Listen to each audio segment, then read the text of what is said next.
오전 12시 많은 참여 바랍니다.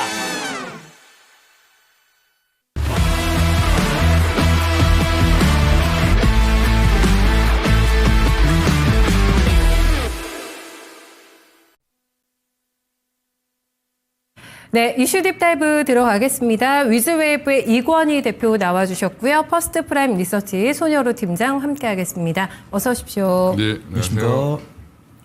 네, 두 분과 함께 오늘 얘기 나눠볼게요. 네, 첫 번째 주제 먼저 확인하겠습니다. 오늘 가장 핫 이슈죠. 25년간의 동거를 끝냈습니다. 사느니 하나오션 지분 팔아서 1조를 좀 챙겼는데요. 할인율이 8.57%가 적용이 됐어요. 그래서 오늘 하나그룹주들은 전반적으로 크게 조정을 받고 있습니다. 장기적으로는 지금 다 지분을 덜어낼 거라고 하네요. 그런 계획을 갖고 있다는 것까지 함께 알려지게 되면서 오늘 추가적인 조정이 나오고 있습니다. 일단 궁금한 게 대표님 타이밍이 되지 않을까 싶은데 어제 신고가 실적 내고 되게 좋았잖아요. 네, 신고가 냈는데 많이 올라서 이제 회수 적기라고 판단을 했을까요? 산은에서요? 산은에서 뭐 그런 하루 이틀 주가 보고 판단하는 건 아니고 네. 미리 판단을 해놓고 이제 아마 발표를 이제 어제 한 거죠. 이미 일부 매각을 한 건데 19.5%를 갖고 있기 때문에 예전에 이제 대우조선해양일 때 네. 어떻게 보면은 거의 망해가는 회사 지분을 산 거잖아요. 그래서 이제 살린 건데. 그때도 이제 말이 많았습니다만 사실 이제 상장 폐지를 시켜야 되는 여러 회계 부정도 있었기 때문에 그때 그랬죠. 네, 그런 엄청난 일이 있었던 것들이 이제 하나오션이 들어오면서 해결이 됐는데 지금 HMM도 팔아야 되죠. 지금 하느니 왜 이제 이걸 회수를 해야 사실은 또 다른 힘든 기업들 도와주려면 돈이 있어야 되잖아요. 그러니까 이제 회수를 하는 건 맞는 거고, 일단 지금 뭐 이런 고점을 정확하게 잡아서 이건 우연이었다라고 보시는 게 맞을 것 같고. 우연이에요? 예. 아마 결정은 한두 달 전에 했을 겁니다. 했을 것이고. 예. 그래서 이미 이제 블록딜 자체가, 이미 이제 상대방이 정해져 있어야 되잖아요. 장외에서 하는 거니까. 그러면, 블록딜을 사가려고 하는 쪽을 일단 먼저 찾고 하는 과정이 필요하니까. 수요조사가 있어야 하고. 그렇죠. 네. 예. 그리고 또 앞으로 순차적으로 이제 19.5%를 다 팔 거기 때문에 네. 한꺼번에 팔면 시장에 충격을 줄 가능성이 높으니까 지금 이제 순차적으로 파는 건데 네. 그 얘기는 지금 밸류에이션 자체가 좀 많이 높아졌습니다. 하나오션이. 하나오션이 뭐 PBR 기준으로 보면은 뭐 지금 5.6배 정도 되니까 네. 이게 2007년도 이럴 때 뭐 한참 좋았던 이제 조선주가 날라다녔을 때 그 PBR을 보다 넘어서 있는 거거든요. 그러면 일단은 지금 매각하는 건 제가 볼 때 적게 잘 매각하는 걸로 보이고요. 하나오션 주주들 입장에서는 좀 기분이 나쁘시겠지만 이게 저는 그러니까 제가 최근에 어제 여기 나와서도 말씀드렸던 것 같은데 하나오션 좀 많이 올랐다. 단기 조정 나올 가능성이 있다라고 말씀드렸는데 그 이유가 결국에는 지금 실적이 좋은 건 이틀 반영했습니다. 네. 네, 반영했고 어제 사실 실적 발표하고 나서도 음봉이 나왔죠. 그 얘기는 이제 그동안 이제 주가가 좀 많이 올랐다는 부담감이 있다라고 보시면 되고 이 자리에서 그럼 조금 어떤 과정이 나올 거냐면 지금 HD 현대일렉 같은 경우 보면은 급등 계속하다가 최근에 조금 약간 우하향하는 모습이죠. 네. 예, 그런 모습이 나올 가능성이 있습니다. 조선주들이. 비슷한 패턴이. 예, 업황이 지금 현대일렉트릭이 안 좋아서 빠지는 게 아니라 네. 일단 기대치가 너무 높아져 있다라는 부분이고 그럼 하나오션이나 뭐 기타 조선주들도 마찬가지로 지금은 기대에 굉장히 좀 많이 올랐죠. 근데 그러면 이게 실적 좋은데 왜 그러세요? 이미 그거 다 반영된 겁니다. 예, 그래서 저는 좀 쉬어가는 조정 국면에 빌미를 좀 제공했다. 이게 본의 아니게 산업은행이 제공을 했고요. 한마디로 오버행 이슈가 계속 있는 거죠. 이제 하나오션은. 네네. 그럼 주가가 좀 올라오면 또 산업은행이 팔면 어떡하지? 계속 걱정할 겁니다. 생각하게 되죠. 예, 네. 그렇게 될 가능성이 있고요. 네. 그러면 이제 언제 사야 되냐? 고점 대비 한 20% 정도 조정 나오면은 그땐 사야 됩니다. 20%? 모든 조선주들은. 네. 왜 그러냐면 왜 이 업황은 죽지 않았습니다. 그리고 최근에 좋은 소식이 뭐냐면 컨테이너가 다시 돌아오고 있다. 미국이 지금 워낙 그 중국산 선박에 대해서 과태료 이제 뭐 통행료 비슷한 걸 부과하잖아요. 그러면 차라리 배를 새로 건조하는 게 낫다라고 지금 선주들이 얘기를 하고 있고 중국에서 지금 딜레이 시키거나 취소하거나 아예 배를 오더를 주려는 쪽은 우리나라 선택하고 있거든요. 최근에 HD 현대그룹이 한국조선해양이랑 현대중공업이 컨테이너 수주도 갑자기 늘어나고 있고 삼성중공업까지 지금 컨테이너선을 수주받았기 때문에 업황은 좋다라고 이제 선정하고 보면 조정 나오면 사긴 사야 됩니다. 네. 네, 근데 지금 당분간 하나오션보다는 HD그룹 쪽을 사시는 게 조금 더 편하겠죠. 지금 선택지는. 예, 그러니까 하나오션 때문에 다른 조선주들이 빠진다면 오히려 그건 또 기회가 될 수도 있습니다. 아, 그렇구나. 알겠습니다. 조선주는 사실 업황에 대해서만큼은 확신이 있기 때문에 네, 이렇게 활용을 해서 조선주는 수익을 내면 된다라는 팁까지 알려주셨어요. 팀장님의 의견도 궁금합니다. 지금 주가가 하나그룹도 전반으로 빠지고 있는데 하나오션에 대한 증권사 레포트를 보면 조금 특이한 게 보이거든요. 목표 주가를 다 올려잡았어요. 네, 근데 투자 의견은 조정을 조금 하더라고요. 뭐 중립 내지는 뭐 매수 뭐 이렇게 사인을 조금 이전보다 약하게 내놓은 쪽은 있는데 그래도 목표가는 올리고 있다. 이거를 어떻게 봐야 될까요, 팀장님? 네, 목표가를 올리면서 투자 의견을 하향시키면 네. 우리 대표님께 욕먹기 딱 좋은 그런 상황이죠. 이게 뭐 사라는 건지 팔라는 건지 모르게 이렇게 리포트를 쓰고 있으니까. 정말 애매하게 나왔더라고요. 투자 그래서 의견과 저는 목표가가. 지금 이 네. 하나오션이 이제 산업은행의 지분을 블록들이 한다는 것은 그냥 단기적인 차익 실현 일부이지 뭐 조선의 업황을 꺾을 그런 뉴스는 아니다라고 판단하고 있고요. 일단 이제 산업은행 입장에서도 BIS라고 해가지고 어떤 안정성 지표인데 이 은행주 중에서는 그나마 좀 이제 BIS가 좀 낮은 편이기 때문에 재무 건전성을 확보할 필요가 있다 이런 뷰가 있었습니다. 근데 이제 산업은행이 이제 H맨도 남았지만 이 하나오션의 지분을 팔면서 재무 건전성을 챙기고 하나오션도 저도 뭐 늘 저는 하나오션을 좋게 말씀드렸지만 리스크는 그거 하나다. 실적 대비해서 주가 많이 오르다 보니까 퍼가 많이 높다. 이런 이야기는 제가 공공연하게 말씀드렸고 PBR 같은 경우도 대표님께서 말씀 주셨습니다. 그래서 하나오션 같은 경우는 어제 실적 발표하면서 외국인과 기관의 순매도 나왔고 오늘 블록딜 뉴스 나오면서 외국인과 기관의 추가적인 매도세가 나오고 있는데 저는 이 부분이 하나오션이 조선주에 대한 추세를 완전히 꺾었다라고 판단하지 않고 오히려 눌림목 공략할 수 있는 시기다라고 보고 있고요.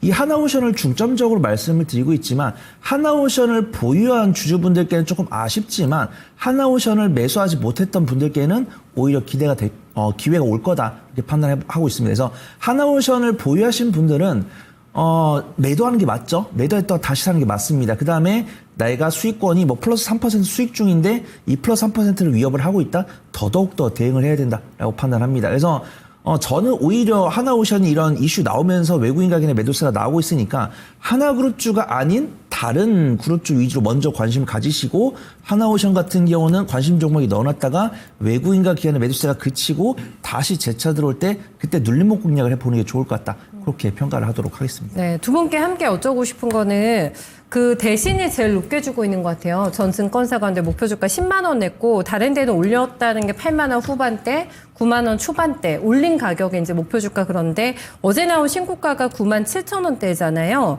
두 분께서 생각하시는 하나오션의 적정 주가는 얼마라고 보시는지 궁금합니다. 대표님 얼마라고 보세요? 저는 적정 주가 지금 뭐 증권사별로 갭이 커요. 예. 일단 성장성을 어떻게 이제 계산하느냐에 따라 달라질 텐데 네. 지금 하나오션은 기대하고 있는 게 사실은 이제 군함 건조, 그다음에 MRO 사업, 미국 필리조선소가 얼만큼 업사이드가 될 거냐 뭐 이런 부분에 대한 기대감이 여전히 많이 붙어 있는데 그거를 같이 평가하기가 사실 어렵죠. 아직 미국에서 법안도 통과가 안 됐고 지금 관세 때문에 바빠서 뭐 다른 거 신경 쓸 시간이 없습니다. 그 부분이 주가에 그럼 녹아져 있는 상태는 아직 아니라고 봐야 됩니까? 그 부분도 일부 들어가 있는 거죠. 지금 일부는, 주가는 들어가 네. 있는 거기 네. 때문에 그러면 저는 지금 현재 상황에서 그런 것들 다 감안한다라고 보면 이미 적정 주가는 제가 볼 때 한 7만 원 선이까지 내려와도 괜찮다. 아, 지금 굉장히 오버슈팅한 가격대였군요. 오버슈팅했다라고 보고 있고요. 네. 뭐 6만 원에서 7만 원 사이 구간 들어오면 그러면 이제 뭔가 이제 앞으로 미국의 법안이 통과되고 여러 가지 이제 이런 것들이 확정되면 그때 사셔도 늦지 않다. 아, 그래요? 예. 그 전에 HD 쪽으로 가 있다가. 그렇죠. HD가 지금 더 좋은 이유는 제가 지금 최근에 조선주들 쭉 한번 비교하면서 느낀 건데, 열등생과 오등생을 그 중에서도 나눠본다라고 하면, 하나오션 중간, 네. 삼성중공업은 굉장히 못하고 있고요. 아, 그래요? 영업이익률이 5%, 6%밖에 안 나오니까. 실적도. 근데 이제 지금, HD현대그룹이 가장 좋습니다. 지금 다 10%가 넘었죠. 오등생 12%. 라인 예. 거군요. 영업이익률이 굉장히 중요한데 영업이익률이 좋다는 거는 경영을 잘하고 있다는 거잖아요. 네, 그러면 그리고 좋은 수주를 잘 받고 있다는 거고 계약을 잘한다는 거기 때문에 네. 오히려 밸류에이션을 주려면 영업이익률이 높은 쪽에 주는 게 맞겠죠. 더 주려면. 그래서 HD현대그룹 쪽을 보시는 게 맞다. 뭐 한국조선해양이 됐든 그 중간 지주사인 한국조선해양도 이미 한 영업이익률이 한 12%까지 올라왔거든요. 많이 나오는군요. 예. 네. 조선주가 한동안 안 좋을 때는 1%, 2% 됐습니다. 맞아요. 예. 네. 알겠습니다. 팀장님은 조금 낮게 주셨어요, 대표님께서. 팀장님은 얼마로 보세요? 저는 한 9만 원에서 9만 5천 원 정도 보고 있습니다. 왜냐면 이 조선주가 네. 그냥 2차 전지나 자동차처럼 공장이랑 이제 도크라고 하죠. 이걸 늘리기가 쉬우면 실적이 빨리 올 수 있습니다. 우리가 일리로 알 수 있는 게 일진전기가 있죠. 일진전기가 수주가 5년치가 있었는데 홍성 2공장이 완공이 되면서 수주를 쳐내면서 실적이 폭발적으로 나오게 됐습니다. 우리가 근데 이건 아시다시피 이 하나오션 경영진 입장에서 도크를 늘리는 게 쉽지가 않아요. 어떤 부지 확보 문제도 있고 이 조선 사이클이라는 게 가장 적합하게 적용되고 있는 섹터가 이제 조선이기 때문에 수주가 한 번에 올 때 확 오고 안 올 때 수주가 또 오래 안 올 수 있기 때문에 도크를 늘리기가 쉽지 않습니다. 그렇다는 것은 수주를 우리가 전력설비나 전선처럼 뭐 공장 늘려가지고 실적을 한 번에 쫙 이렇게 끌어올 수 없다라는 거예요. 그러면은 하나오션이 지금 보여주는 실적 추이는 당분간 3년에서 4년 정도 유지가 될 가능성이 높다라고 보고 있고, 그럼 이 하나오션이 실적을 높이기 위해서는 이제 원달러 환율이 올라가던가 아니면 그들 이익률이 나올 수 있는 군용선이라든가 LNG선 이런 것도 수주가 나올 수 있다라고 봅니다. 근데 저는 지금 이 하나오션 수주 뉴스를 봤을 때는 군용선이라든가 이제 대표님께서 말씀해주신 조선소라든가 LNG선이라든가 이런 것들은 수주가 나올 수 있다라고 보고 있고 하나오션의 실적은 이런 갭 차이로 추가적으로 나올 수 있다라고 판단합니다. 근데 실적 퍼포먼스 나오기 위해서는 이제 도크를 늘리는 게 중요하다고 판단하고 있고, 그런 관점에서 이제 하나오션이 더 보여줄 수 있는 실적 퍼포먼스는 한 15에서 20% 정도 나올 수 있다고 봤을 때는 저는 하나오션의 적정 주가는 한 9만 원에서 9만 5천 원 정도 되지 않을까 그렇게 좀 평가해 보도록 하겠습니다. 네, 두 분의 의견도 조금 다르고요. 네, 판단이 참 쉽지가 않은 또 하나오션인데 사는의 지분 매각건이 오히려 좀 눈독을 들고 계셨던 분들께는 기회가 될 것 같다라는 공통적인 의견을 일단 들어봤습니다. 종목으로 넘어가 보겠습니다. 탑픽 확인하시죠. 네, 대표님께서는 HD 그룹주들을 우등생으로 지금 보고 있는데 현대중공업을 가지고 오셨고요. 네, 팀장님의 종목 열겠습니다. KSP 네 확인하겠습니다. 현대중공업이 현재 매수가 가장 매력적인 자리인가요? 그건 아니고 네. 이제 지금 현대중공업이 됐든 조선기자재가 됐든 좀 주가는 다 부담스러운 자리다. 근데 그래도 그 안에서 제가 만약에 조정이 나온다면 살 종목으로 보면 HD 현대중공업을 사는 게 맞다. 만약에 하나오션이 조정이 좀 더 나와서 네. 조선업 전반적으로 분위기가 좀 꺾인다라고 했을 때 저는 지금 당장 사라고 말씀드리는 게 아니라 현대중공업 35만 원 밑으로 빠지면 그때 한번 보셔도 좋을 것 같고요. 만약에 현대중공업이 예전에 한번 그 현대미포처럼 조정이 좀 크게 나오게 된다라고 하면 제가 한번 현대미포 한번 보여드리면 현대미포가 아마 14만 원 찍고 나서 갑자기 이제 주가가 확 빠졌거든요. 근데 최근에 좀 많이 올랐죠. 제가 이때를 말씀드리는 겁니다. 지금은 신고가를 내고 있지만 14만 원대 갔다가 갑자기 조정이 얼마까지 갔냐면 10만 원까지 갔습니다. 네. 그러니까 이런 급격한 조정은 언제든지 조선주가 나올 수 있거든요. 그러니까 그럴 때 오히려 그럼 뭘 살 거냐. 조선주가 한번 툭 빠질 때 그럼 현대중공업을 사시는 게 가장 안정적이다. 그 이유는 이제 현대중공업이 포트폴리오가 굉장히 좋습니다. 그러니까 LNG부터 군함까지 뭐 컨테이너선까지 다 만드는 회사고 그리고 지금 사실은 HD 주가 측면에서도 좀 탄력이 좋은 이유가 유통지식수가 생각보다 많지 않아서 그래요? 예. 지금 한국조선해양과 같이 이제 분할을 하면서 네. 지분 분석을 보면 지금 지분이 HD 한국조선해양이 74.86%를 갖고 있거든요.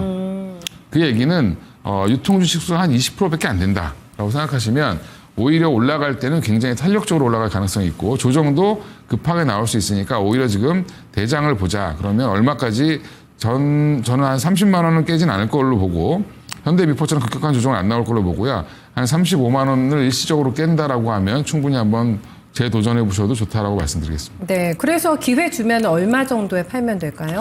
그러고 나면 또 다시 한 42만 원, 45만 원 이렇게까지 갈 수 있다라고 보는데 네. 그건 아까도 말씀드린 것처럼 현대중공업도 지금 하나오션처럼 똑같은 군함 사업도 하고 있는데 방위 산업도 하고 있는데 이쪽에 얼만큼 포지션을 두고 진출할 것이냐.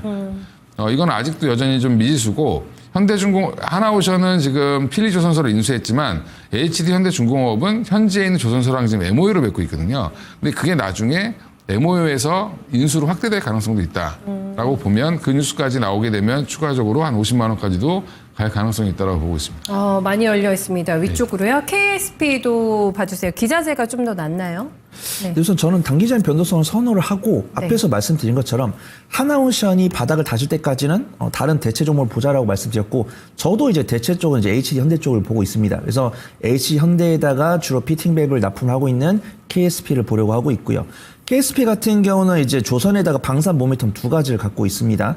그 다음에 실적을 봤을 때도 매년 매출액과 영업이익 당기순이익이 20에서 30%가량 우상 기조 보여주고 있고 영업이익률도 16% 정도 나오고 주가 수익비율도 11 정도이기 때문에 지금 기자재 관련 종목들도 워낙 많이 올라오다 보니까 퍼가 25가 넘어가는 종목들이 보여서 25도 낮지만 10일이기 때문에 훨씬 더 저평가면도 갖고 있다. 그렇게 판단하고 있고요. 수급 동일 보더라도 일봉상 지금 박스권 하단부에서 21선과 61선을 차례차례 돌파하면서 두 턴 매물대 안착하는 모습 보여주고 있고 현재 운송 장비 쪽에는 외국인의 순매도가 많이 나오고 있는데 KSP 같은 경우는 꾸준하게 외국인 순매수 들어오고 있는 상황입니다. 그 다음에 이제 군용 드론의 성능을 이제 좌지우지하는 초내열 엔진 소재를 개발 완료했고 기관이나 기업에서 원했을 때는 바로 납품이 가능한 스탠바이 상황이기 때문에 그 두 가지 모멘텀 얻으면서 단기 수익 관점 접근할 수 있는 기자재 관련 종목 KSP가 아닐까 판단돼서 소개해드리도록 하겠습니다. 네, 수익 가격대 설정해 주세요. 네, 매수는 한 4,365원부터 마이너스 4%까지 분할 매수해 보시면 좋을 것 같고요. 손절가는 한 4,150원 정도 잡고 1차 목표가는 한 4,800원 정도 설정을 해보도록 하겠습니다. 네, 알겠습니다. 다음 저희 두 번째 이슈로 바로 넘어가겠습니다. 두 번째는 너무나 엉덩이가 묵직하죠. 네, 자동차 얘기 나눠보겠습니다. 트럼프 스트레스가 강한 쪽 중에 하나가 지금 자동차잖아요. 하지만 철강, 알루미늄 같은 다른 관세와 중복 부과하지 않는 방안, 그리고 이미 납부한 관세에 대해서는 환급을 해주겠다라는 방안이 지금 거론되는 것으로 알려지게 되면서 자동차는 호재에도 상당히 둔감하게 움직이는데 이번 이슈와 관련해서는 좀 반응이 있을지가 궁금합니다. 여기에 대해서 자동차주가 올라갈 수 있는 모멘텀까지가 될까요? 대표님 어떻게 보세요? 일단 뭐 확정이 돼야 되겠죠. 지금 아직은 썰이죠. 네. 월스트리트 저널에서 보도를 한 건데 뭐 내부 관계자에 따르면 이제 되게 확정적으로 보도가 그렇죠. 됐어요. 4월 네. 월스트리트 저널 하면 굉장히 공신력이 딱 있어 보이잖아요. 네. 그래도 많이 틀릴 경우도 가짜뉴스도 나오고 틀린 경우 하더라고요. 많이 있습니다. 네. 그러니까 이제 4월 29일 오늘 100일 행사를 하는데 어디서 하냐면 디트로이트에서 하거든요. 네. 그 자동차의 도시잖아요. 그래서 그러면 거기 가서 자동차 얘기를 하지 않을까? 라는 이제 추측을 할 수 있을 거고. 네. 그리고 지금 가장 지금 첨예하게 대립하고 있는 그리고 미국이 제조업을 유일하게 갖고 있는 데가 자동차입니다. 그러면 자동차의 도시에 가서 자동차를 얘기하지 않겠냐라는 얘기가 나오는 거고 관계자 얘기에 따르면은 뭐 이제 오늘 저녁에 행사를 하겠죠. 취임 100일 잔치를 하는 것도 또 처음 봤는데 네, 여기도 우리나라만 100일 따지는 게 아니라 여기도 100일 따지나 봅니다. 그래서 100일 만에 이제 기념식을 하는데 거기서 이제 자동차 및 자동차 부품에 대해서 관세를 완화하겠다. 그리고 기존에 부과했던 것들도 차츰 돌려주겠다. 뭐 자동차 판매 금액의 뭐 2.5% 뭐 이렇게 비율을 아주 구체적으로 얘기를 해서 맞아요. 내부자가 다 흘린 건가? 뭐 이런 생각이 들긴 하는데 이것도 근데 오늘 저녁에 나와봐야 알죠. 네. 그러니까 이 기사가 나왔음에도 불구하고 월스트리트 안 믿는 거죠 지금 시장은. 우리나라는 자동차 관련주들 거의 움직임이 없습니다. 그러니까 현대차도 한 1%대, 기아도 한 1%대 움직이고 있고 뭐 빠지지만 않는 거죠. 지금 현재로 보면. 근데 저는 우리나라 현대나 기아 보면 그냥 내가 주식을 한 1년 사놓고 한 1년 그냥 기다릴 수 있다. 네. 이 돈 없어도 돼. 그럼 현대, 기아 아무거나 사셔서 그냥 1년 기다리시면 50% 이상은 나지 않을까요? 그렇게 많이 나올까요? PER이 네. 지금 말도 안 됩니다, 지금. 근데 안 움직여서 그렇죠. 예. 그러니까 기아는 뭐 지금 3배? 그거밖에 안 돼요. 4배가 안 되고요. 네네. 현대차는 4배 간신히 넘고.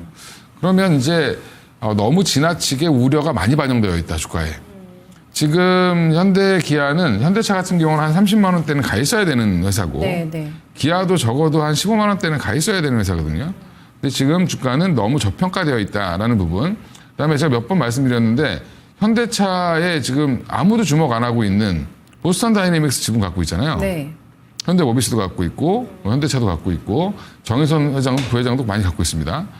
보스턴 다이내믹스 만약에 상장하면 어떻게 될까요? 어떻게 될까요? 미국 시장에 상장하겠죠. 그렇죠. 예. 그래서 그 지분 평가 이익부터 시작해서 또 로봇 산업의 지금 아틀라스 관련돼서 휴머노이드를 이제 올해부터 본격적으로 이제 현장에서 테스트한다라고 하거든요. 미국 공장에서. 연말에서 한다고 했죠. 연말에. 예. 그러면 네. 이런 부분들이 지금 로봇에 관한 밸류는 하나도 반영이 안 돼 있습니다. 테슬라는 지금 로봇 밸류, 뭐 스페이스 X 밸류 다 반영시켜서 지금 올린 건데 사업 구조가 스페이스 X 빼고는 테슬라랑 똑같죠, 현대차가. 근데 못 가죠. 네. 네. 그러니까 한 10분의 1만 따라가도 3, 40만 원 가겠죠, 현대차. 저는 그래서 이게 재평가가 한번 이루어질 가능성이 높다. 시기가 언제가 될지. 이 관세 문제만 해결되고 나면 그래요. 예, 저는 오히려 그래서 현대 기아 좋게 보고 있고요. 뭐 네. 피크아웃 논란 지금 2년째 하고 있는데 2년째 실적 계속 좋죠. 그 피크아웃 얘기하는 애들 그 주둥이를 꼬매야지. 예? 이게 잘하고 있는 회사를 자꾸 디스하는 것 자체도 저는 되게 문제다. 그러니까 기자분들도 너무 자극적으로 막 쓰는데 네이버 예전에 보면 실적이 안 좋아서 주가 빠졌다고 막 기사가 나와요. 찾아보면 실적 멀쩡합니다. 그러니까 이제 왜 빠졌는지 왜 올랐는지를 정확하게 보도를 해줘야 된다. 그러니까 지금은 근데 현대기아는 너무 저평가되어 있는데 네. 관세 이슈까지 이제 맞으면서 더 빠진 거죠. 그럼 이 악재만 해소되면 나쁠 건 하나도 없다. 차 잘 팔리고 있습니다. 지금. 네, 네. 지금도. 예. 주주분들의 울분을 토해낼 만한 그 시세가 나올 것이다. 언젠가는. 그러니까 관세 리스크가 완전히 족쇄가 풀리면은 그 타이밍으로 조금 보고 있기 때문에 공은 이제 미국 쪽으로 넘겨봐야 될 것 같아요, 팀장님. 근데 왜 이런 조치가 나올까 하면은 미국의 자동차 산업을 위해서겠죠. 어떤 의도라고 보세요? 이게 만약에 확실한 팩트화 된다면요? 어떤 이유일까요? 네, 많은 분들께서 이제 트럼프 대통령이 확실히 경제학 와튼스쿨 경제학사 전공자가 맞구나 이런 평가가 좀 들어오더라고요. 그래서 어떤 중복되는 부과되는 관세를 좀 이제 교통 정리하는 관점이다 그렇게 보고 있고 저는 참 SK하이닉스랑 현대차를 이해하기가 막 혈압이 오릅니다. 이걸 보면서 확실하게 투자는 사람이 하는 거구나 이런 생각이 들어요. 그래서 우리가 적정 주가를 이제 실적 보고 매출하는데 이렇게 좋은 종목인데도 외국인과 기관이 안 사는데 열이 받습니다만 그런 것들을 이해하고 대응하는 게 투자인 것 같아요. 그래서 현대차 실적을 보면은 정말 이제 대표님께서 말씀해 주신 것처럼 매출액도 꾸준하게 증가를 하고 있고 영업이익은 조금 주춤하는 모습들. 영업이익은 주춤한데 당기순이익이 늘어난다는 것은 비용 통제를 잘한다는 것이죠. 그 다음에 뭐 이익률 같은 경우 굳이 하나 현대차를 공격을 하라고 한다면 영업이익률이 조금씩 떨어지고 있는 것 같아요. 이제 전기차가 판매되기 전에는 이익률이 6.9%였는데 전기차가 많이 팔렸을 때 9.3%, 그다음에 전기차 뭐 캐즈미냐 아니냐 했을 때 8%, 그다음에 올해 컨센서스 같은 경우 7.5%가 예상이 되고 있는데 지금 보면은 주가 수익률이 4.24죠. 그다음 PBR이 0.47. 그다음에 현대차는 작년에 거두었던 실적의 일부분을 배당을 하는데 주가가 안 오르다 보니까 작년에는 배당 수익률이 5%였는데 올해 배당 수익률 6.35%, 기아 같은 경우는 작년 6%였는데 7%. 근데 저는 현대차랑 기아를 강하게 말씀 못 드린 이유가 대표님께서 말씀하신 것처럼 월스트리트저널이 이 어떤 미국 트럼프 대통령 정부의 관계자한테 이야기를 받아가지고 뉴스를 풀었는데 그게 아직 확정된 것이 아니고 트럼프 대통령이 그래도 어떤 좀 정방향으로 가고 있지만 확정이 안 됐기 때문에 불확실성을 보고 있고 저는 뭐 월스트리트저널의 신빙성은 제가 평가할 그런 자격은 안 되기 때문에 이 부분을 보고 투자분들께서 얼마나 좀 적극적으로 보고 있는지 봐야 되는데 안타깝게도 외국인과 기아는 매수를 안 하고 있다. 그래서 저 같은 경우도 현대차랑 기아를 내가 매수를 해가지고 석 달 이상, 6개월 이상 그 다음에 분기 배당 챙겨갈, 그 다음에 내가 매매를 좀 잘해가지고 평가 손실을 마이너스 5% 이내로 관리하실 수 있는 분들은 현대차랑 기아만큼이나 좋은 종목이 없다라고 판단하고 네. 있고요. 네. 근데 저는 어떤 종목을 매수를 해가지고 한 1주나 2주 안에 수익을 내고 싶습니다. 라고 하신 분들은 현대차랑 기아도 좋지만 부품 쪽을 보시는 게 좋을 것 같다. 그래요? 그렇게 좀 판단해 보도록 하겠습니다. 알겠습니다. 평가절하된 국내 이 대기업, 네, 현대차의 주가 약세가 두 분의 많은 울분을 좀 토해내게 하는 것 같은데 선택지를 보겠습니다. 네, 탑픽 확인하시죠. 네, 대표님께서는 현대차로 예상대로 가고 계시고 부품이 조금 더 단기적으로 유리하다고 봐주셨어요. 네, 팀장님의 종목은 SL로 가겠습니다. 현대차를 결국에는 선택하시는군요, 대표님. 네. 네. 일단 어떤 업종이 뭐 지금 2차 전지도 살아나려면 LG 엔솔부터 살아나야 되고 현대기아도 살아나려면 현대기업도 살아나야 사실은 자동차 전체가 좋아질 수 있다라고 보고 있고요. 조선주 보면 지금 조선주 대형주가 가지 부품주들이 생각보다 늦게 따라왔습니다. 그 얘기는 지금 현대기아가 방향을 돌리지 않으면 부품주들 올라가기 어렵다라고 네. 보는 게 맞고 그래서 지금 올라가려면 현대차부터 보자라고 말씀을 드리는 거고 아까도 몇 번 자주 말씀드렸지만 20만 원 미치면 그냥 잊어버리고 사놓으시면 예, 뭐 적어도 30만 원은 가지 않겠나 이렇게 보고 있습니다. 그러니까 29만 9,500원이 고점인데 30만 원 가겠냐 이렇게 얘기하시는 분들이 있지만 지금 보면 그렇지만 지나고 그때도 29만 9,500원 갈지 몰랐죠. 예, 항상 주식이라는 게 그런 거니까 남들이 관심 없을 때 관심을 좀 가지셔야 되고 만약에 이 관세 완화가 진짜 확정된다라고 하면 그때는 서둘러서 사셔야 된다. 네. 예, 알겠어요. 예, 그렇게 말씀을 드리겠습니다. 네, 그때 내가 사라고 했잖아라는 말을 저희가 들을 수 있는 네, 그 시기가 꼭 왔으면 좋겠습니다. SL 선택하신 이유는요, 팀장님? 네, 저는 뭐 화신, 서현이와 SL을 굉장히 좋아하는데 그 중에서 SL이 배당도 괜찮은데 변동성도 괜찮은 것 같습니다. 그래서 이제 현대차랑 기아나 GM에 납품을 하고 있는 뭐 램프나 전동화 부품 만들고 있는 자동차 부품 기업인데 업종 대비 저평가 매력도는 화신이 제일 높습니다. 퍼가 2거든요. 근데 SL은 퍼가 4입니다. 배당 수익률은 3.6% 주고 있고 자기 자본 이익률과 영업 이익률은 부품주 중에서 굉장히 좀 실적이 잘 나오는 모습들입니다. 그다음에 연간 실적 같은 경우도 매출과 영업이 굉장히 좀 견조한 모습 보여주고 있고 지금 수급 동향 봤을 때 현대차랑 기아는 정말 이 외국인과 기관이 원웨이로 매도를 하고 있는데 자동차 부품주들은 담가주는 모습이에요. 그래서 너무 제가 자동차 부품 말씀드린 세 종목이 너무 똑같습니다. 근데 외국인과 기관이 매수를 하다가 기관이 매수 많이 들어오고 있고 오늘 같은 경우 외국인이 일부 단기 차익을 보여주고 있기 때문에 SL 같은 경우는 제가 여기서 추가적인 뉴스가 나왔을 때 갭으로 움직인 경향이 있기 때문에 조금 매매관 좀 소개를 드리는 거예요. 그래서 지금 21선과 61선 위에서 양봉과 음봉을 번갈아 움직이고 있는데 최근 수급 동향을 봤을 때 외국인과 기관이 많이 샀고 오늘 외국인의 일부 매도세가 나오고 있지만 그동안 매수한 거에 비해서 작은 금액이 나오고 있기 때문에 오늘 오후나 종가로 매수를 한 다음에 오늘 저녁에 나오는 확정 뉴스에 따라서 내일 좀 슈팅 나오면서 수익 청산 가능한 종목으로 보인다. 그렇게 좀 소개를 드리도록 하겠습니다. 짧게 가격대 잡아주세요. 네, 매수는 33,300원부터 마이너스 4%까지 분할 매수해 보시면 좋을 것 같고요. 손절가는 제가 31,000원 정도, 그다음 1차 목표가는 37,000원 설정을 해보도록 하겠습니다. 네, 알겠습니다. 두 분 오늘 수고 많으셨습니다. 네, 시장은 상방으로 자리 잡고 있습니다. 이제 하루만 지나면 5월장으로 진입이 되는데요. 상당히 큰 변동성이 나올 것으로 김영희 전문가는 예상을 해주고 있습니다. 그렇다면 이 변동성의 파고를 넘을 수 있는 핵심 꿀팁은 어떻게 주실지 궁금한데요. 바로 김영희 전문가 만나보겠습니다.